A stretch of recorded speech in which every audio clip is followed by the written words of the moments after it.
Last week, beloved local security guard Charles Arnie Wells was badly beaten while on the job, but the former boxer isn't going down without a fight. TV5's Ronnie Duncan is live in Flint with his story. Ronnie? Thanks a lot, Carrie. We all know this about boxers. They are fighters, and let's face it, Charlie Wells, he was in the fight of his life right down the street here about a week ago. And what happened was simply this.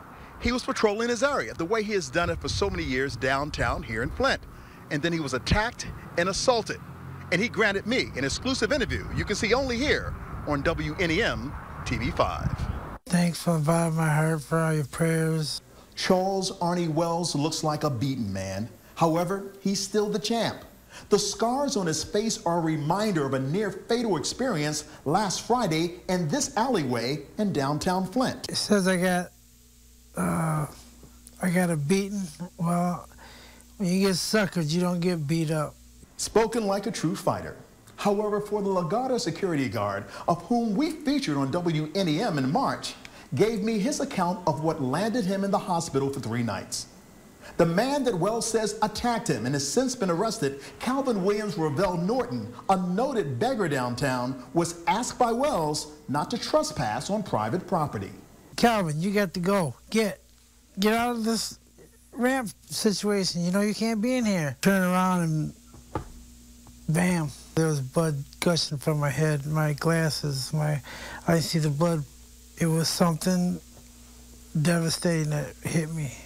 So devastating that it resulted in Wells suffering from multiple fractures in his eye, socket, a cracked jaw, and a broken nose. I just gotta be a lot more careful in what I'm doing. As a security guard, Wells is unarmed. The champ, who was an accomplished amateur and professional boxer, plans to make a comeback of a different kind when he returns to work, hopefully in 4 to 6 weeks. However, he and his wife, Kathy, know that he came within inches of never seeing downtown Flint again. I'll always be there for him no matter what. You know, when you talk about those two, you can call it the lady and the champ.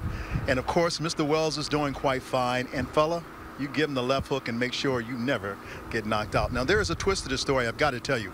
There's an officer for Legato. He is a security guard who happens to be armed. His name is Christopher Hawkins. About 3 hours after the incident that was here, he found Norton, and apparently a tussle began, and he shot Norton. Norton was taken to the hospital, and of course, Hawkins, I can tell you this, he was taken to jail. And the reason why, he's employed by Legato, but he was arraigned in Flint District Court. That happened on Monday, April 29th. And charges stemming in the case. And there's a possibility that if he is found guilty of those charges of shooting Norton, he could face up to 10 years in jail. And those are the facts. I'm Ronnie Duncan reporting live in Flint, WNEM TV5. All right, thank you, Ronnie. What a story. Wells is able to get up and walk around a little bit, we're told. And by all means, he's making a speedy recovery. He says he hopes to return to work really soon.